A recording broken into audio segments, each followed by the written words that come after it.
ආයුබෝවන් අපි අද බන්ධනය යටතේ ස්ථායි විශ්වීව ඇඳීම ඒකම පරමාණු විද්‍යුත් නිර්මාණ සැසවීම විස්තර කරගන්න යනවා.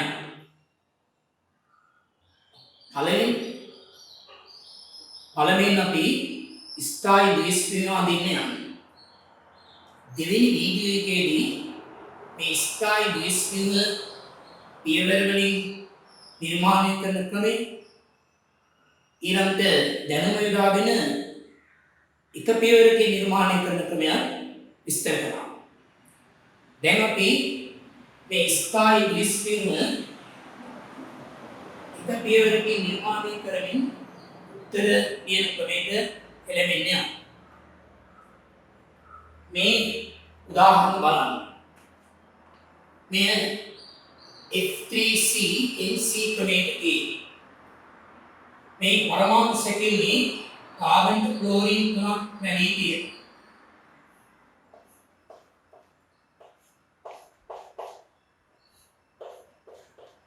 ඒ කාබන්ට නයිට්‍රජන් බැඳින එම නයිට්‍රජන් කාබන් බන්ධනය වෙන්න තියෙනවා. දැන් අපි මේ ස්ථායි විශ්වයේ එකවර අඳින්න යනවා. මේ ක්ලෝරින් වැනි හැලජන් පරමාණු ඒක බන්ධනයෙන් තමයි බැඳෙන්නේ.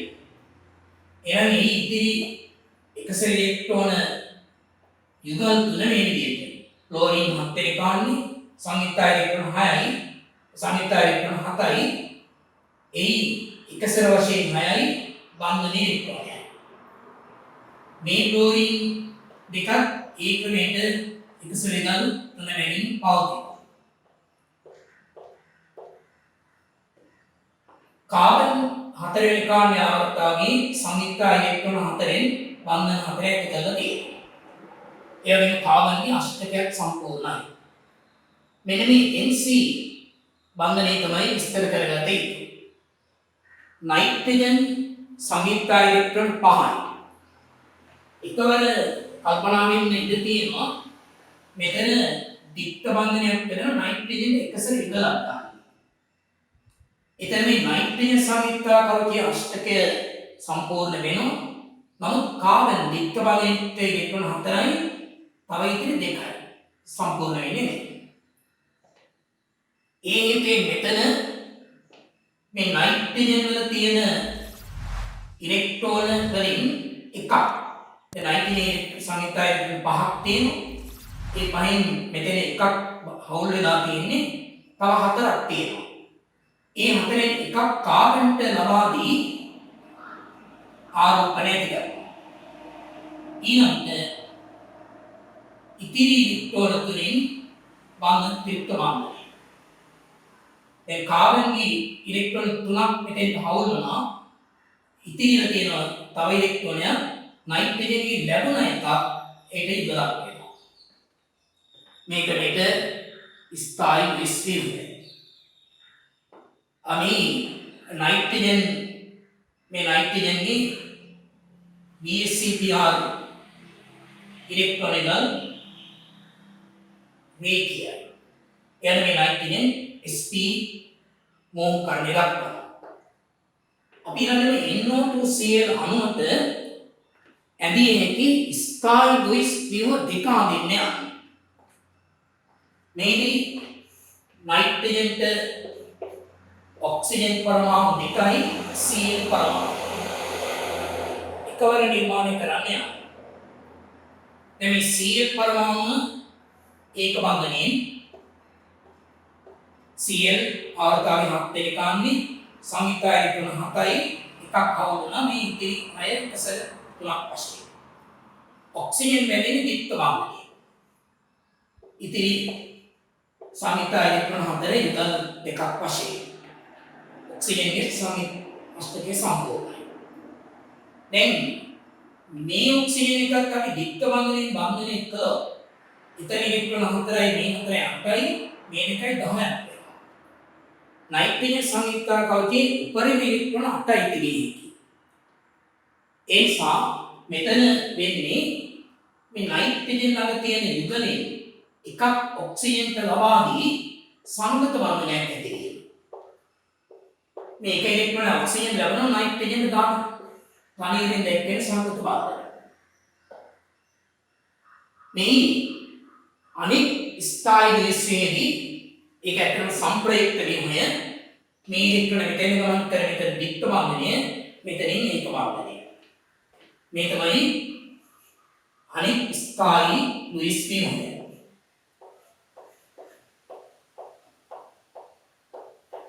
මෙතන ද්විත්ව බන්ධනය, මෙතන ඒක බන්ධනය.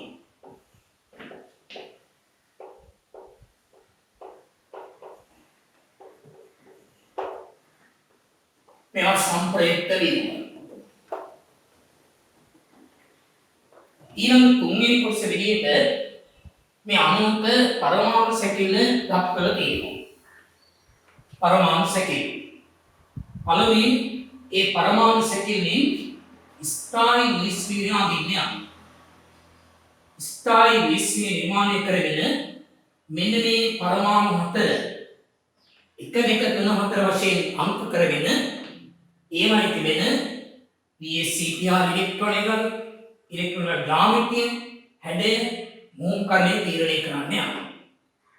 පළවෙනි අපි මේ ස්ථායි විශ්වීර්ණය එකවර නිර්මාණය කරමු. අර මූලික පරමාණු බන්ධන සාධක ක්‍රමය තමයි මෙතන උදව් වෙන්නේ. ක්ලෝරින් කාබන් ඒක බන්ධනයෙන් නැවෙන්නේ ඉස්සර ඉලෙක්ට්‍රෝන තුනක්. ඔක්සිජන් ද්විත්ව බන්ධනයෙන් බැඳෙන්නේ ඉස්සර ඉලෙක්ට්‍රෝන දෙකක් තිබෙනවා. මේ කාබන් නයිට්‍රජන් ඒක බන්ධනයෙන් කාබන්ගේ බන්ධන හතර සම්පූර්ණයි. නයිට්‍රජන් කාබන්ට මෙතන බන්ධනය වෙද්දී නයිට්‍රජන් එක ඉලෙක්ට්‍රෝන මෙතන හවුල් වී මෙතන ද්විත්ව බන්ධනය.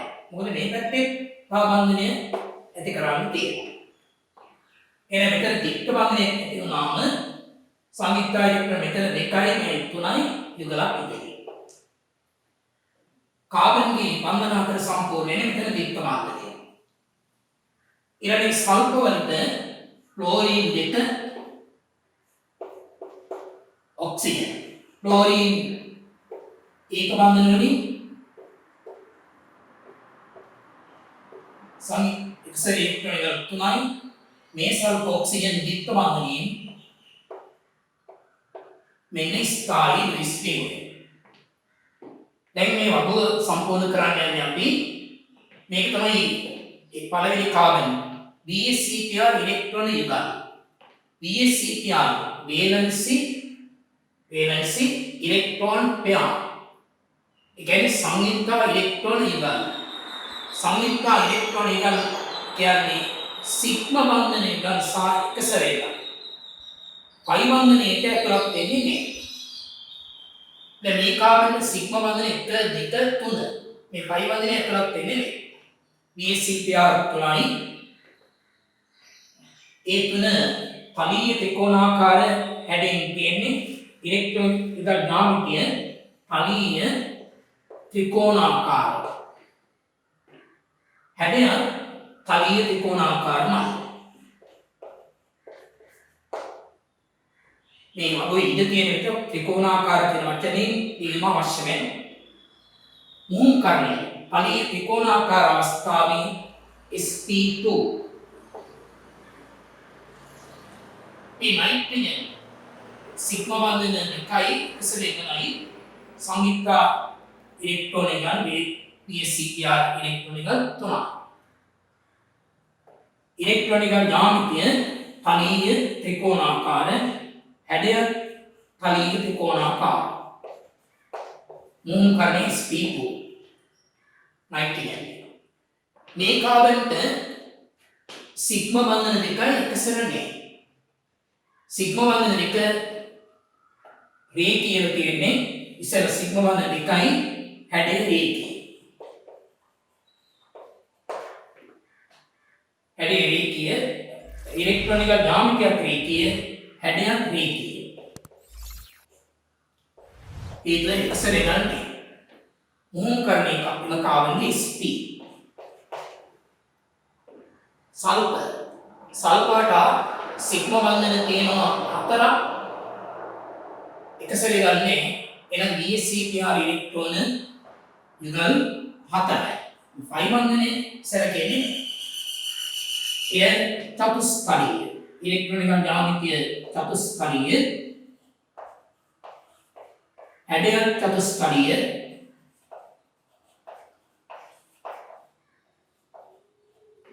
මුහුන් කරන්නේ ස්පීති මේ අපිට වමනා නම් මේ ක්ලෝරින් කාබන් සිග්මා බන්ධනයේ සෑදීමට අතිච්ඡාදනය වූ परमाणु काक्षिक मुहुं काक्षिक तीरणे කරන්න ඒ දැන් කෙරෙහි ක්ලෝරින්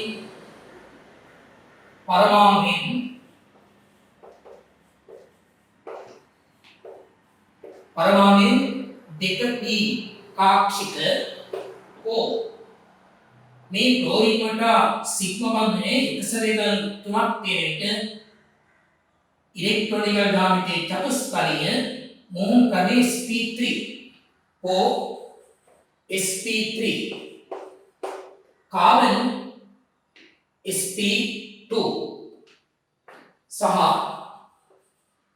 कार्बन परमाणु कार्बन वලින් sp2 ඒ විදිහට සිග්මා සම්බන්ධන සෑදීමට අතිච්ඡාදන කාක්ෂික නිගමනය වෙනවා.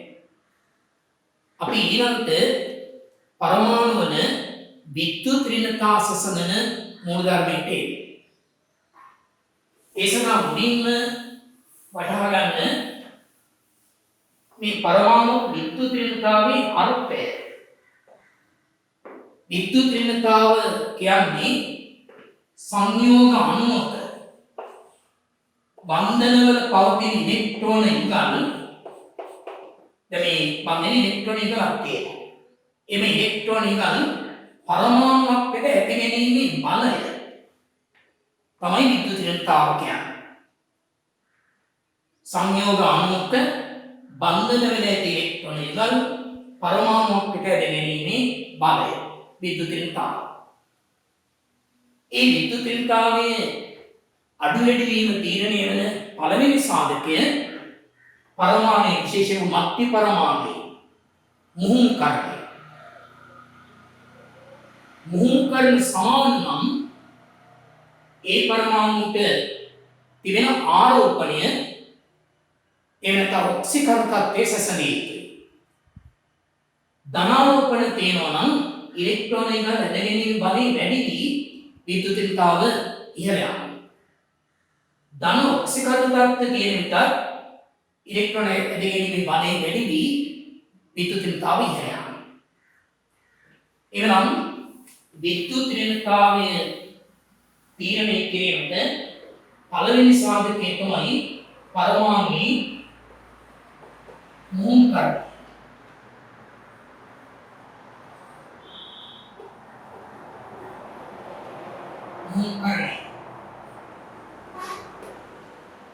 මුහුන් කරණය ඒ මුහුන් කරණය sp3 sp2 sp පිළිවෙලට වැඩි විද්‍යුත් ඍණතාව වැඩි වෙනවා. ඒ විද්‍යුත් ඍණතාව වැඩි වෙන්න හේතුව මේ පිළිවෙලට S කාක්ෂිකයෙන් ඇතුළත් වී තිබෙන කොටස වැඩි වෙනවා. දැන් මෙතනදී අපි අත්චාදන සලකුවම මේ S කාක්ෂිකය මෙන්න B කාක්ෂික තුන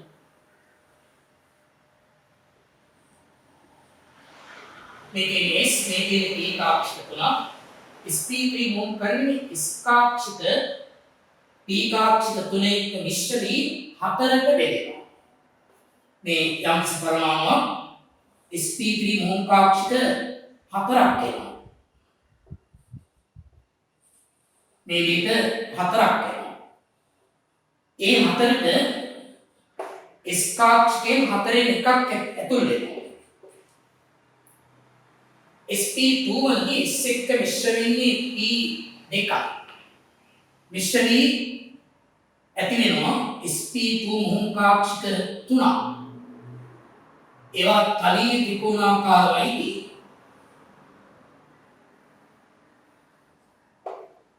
අනිත් P කාක්ෂිකේ නොමෝම් P කාක්ෂිකේ ලම්බකව තිබෙන්නේ මේ විදිහට අපට අඳින්න වෙන්නේ. ඒ දෙක තියෙනවා. SP මු ඒක මෙතෙන්ට S පාක්ෂිකයක තුنين එකක් ඇතුල් වෙනවා මේ සෑම එකකට.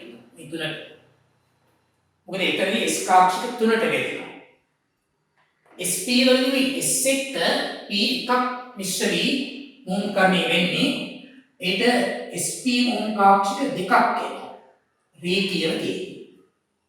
නොමූල දෙක P කාක්ෂික දෙක මේ විදිහට එකිනෙක ලම්බකව තියෙනවා.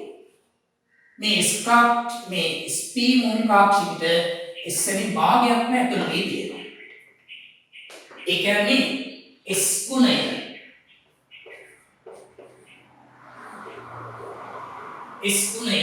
ක්‍රමයෙන් වැඩි වී තියෙනවා. සාමාන්‍ය S කාක්ෂිකයක න්‍යෂ්ටිමතා ඉලෙක්ට්‍රෝන සාන්ද්‍රණය වැඩියෙන් තියෙනවා. ඒ නිසා තමයි මේ S ගුණය වැඩි වීමත් සමග මේ පිළිවෙලට විද්‍යුත් ඍණතාව වැඩි වෙනවා. sp3 sp2 sp පිළිවෙලට විද්‍යුත් ඍණතාව ඉහළ යනවා පරමාණු. දෙවෙනි එක තමයි මූලකර්ණයේ සමාන නම් මූලකර්ණය සමාන නම් පරමාණුයි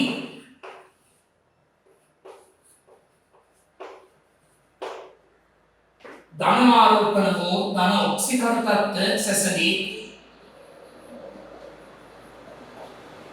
ධන ආරෝපණ හෝ ධන ඔක්සිකරණ තත්ත්ව සැසදී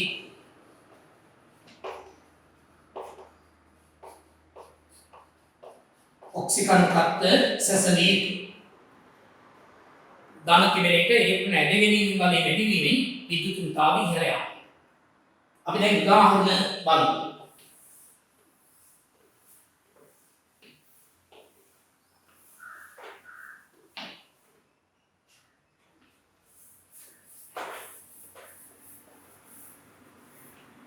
උරින් ගන්න 2018 ගියෝගත ප්‍රශ්නයක්.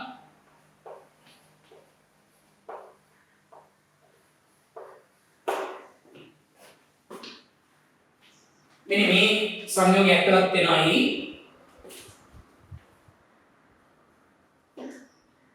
Na3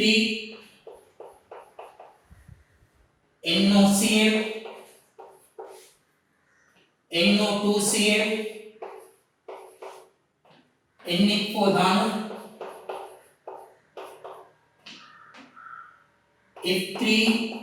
F3CNC මෙන්න මේ ප්‍රභේද වන නයිට්‍රජන් පරමාණු විද්‍යුත් ඍණතාව වැඩි වෙන පිළිවෙල තීරණය කරගන්න තියෙනවා. ඒ සඳහා මුලින්ම අපි මේ ප්‍රභේද වල මූලකර්ණ සොයමු. Na3 NOCl NO2Cl Na4 දාන F3CNC මේ ප්‍රභේදයන්ගේ දැන් Na3 නයිට්‍රජන් කටා පිරමිඩ ක්‍රමයෙන් තියෙන්නේ බන්ධනතුන පිරමිඩයි ඉස්සරහේ ඉලෙක්ට්‍රෝන එකක් තියෙනවා. එන VSCPR ඉලෙක්ට්‍රෝන එක දාමිතිය තපස්පලී නයිට්‍රජන් sp3 මූලකර්ණය. NOCl නයිට්‍රජන්ට ඔක්සිජන් ද්විත්ව බන්ධනයේ Cl ඒක බන්ධනයේ ඉලෙක්ට්‍රෝන තුනයි තව යුගලක් මේ VSCPR ඉලෙක්ට්‍රෝන එක තලියේ ත්‍රිකෝණාකාර නයිට්‍රජන් sp2 NO2Cl එකේ ඔක්සිජන් ද්විත්ව බන්ධනයේ සංයුත බන්ධනයේ මේ ඒක බන්ධනය ඊතලින් දැක්වෙන සංයුත බන්ධනයේ ස්ථායික නෙවි ඉලෙක්ට්‍රෝන මෙතෙන් ලැබිලා දින දානවා.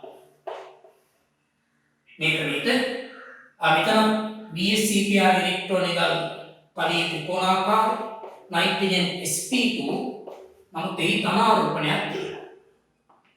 Na4 ධනායනයේදී චතුස්කලයයි නයිට්‍රජන් ධන ආරෝපණයක් තියෙනවා. nitrogen sp3 ඊළඟ මේ අනුව කලින් අවස්ථාවක අපි දැක්වා මේ අනුව කාබන්ට ක්ලෝරින් 3 මෙතන N ත්‍රිත්ව බන්ධනයේ C ඍණ R කසරේලක් හිටියේ මෙතන නයිට්‍රජන් ගේ PSCpR ඉලෙක්ට්‍රෝන යුගල් රේඛීය නයිට්‍රජන් sp එමනම් වැඩිම විද්‍යුත් ඍණතාව තියෙන්නේ මේ sp මුල් කරන්නේ මේ නයිට්‍රජන්. ඒකේ ධන තිබීම නිසා තවත් ඉහළ යනවා. අඩුම වෙන්නේ මෙන්න sp3. මෙතන sp3 කියන නම් මෙතන ධන.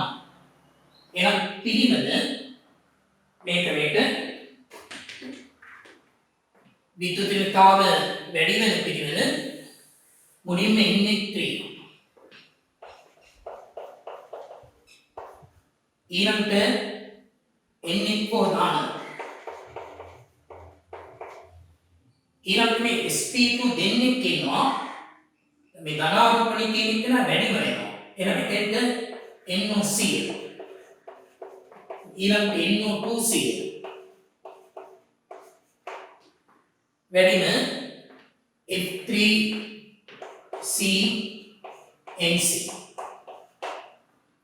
අන්න ඒක මේක නයිට්‍රජන් විද්‍යුත් ඍණතාව වැඩි වෙන පිළිවෙල තීරණය වෙනවා. අපි ඊළඟ උදාහරණයේ විදිහට මෙන්න මේ සංයෝග සලකමු. අපි ගමු මෙන්න මේ සංයෝග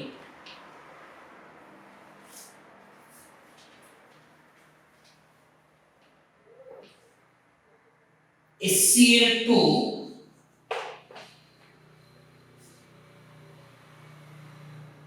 SO4 දෙකරින SO3 දෙකරින SO3 අණුව SO2 අණුව දැන් මේ වගේදී සල්ෆර් විද්‍යුත් ඍණතාව වැඩි වෙන පිළිවෙල තමයි තීරණය කරන්න තියෙන්නේ සල්ෆර්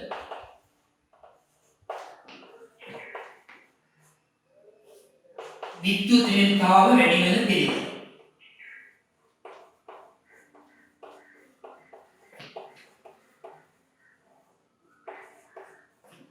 වැඩි වෙන පිළිවෙල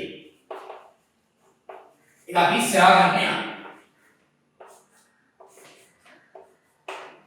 දැන් මේ ප්‍රභේදවලදී සල්ෆර් පරමාණුයේ මුහුත්කරණය ඉස්සර සැලකිය HCl2 sulfate sulfide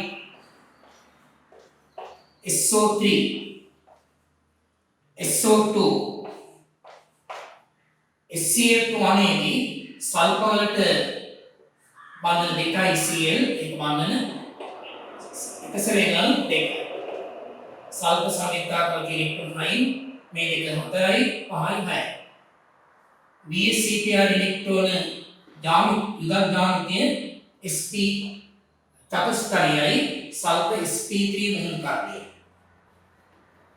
sulphur sp3 मुहूर्त कर दिए सल्फेट कहने की सल्फर ऑक्सीजन विक्रमण दिखाई और इन एक बंधन चतुष्टयी sp3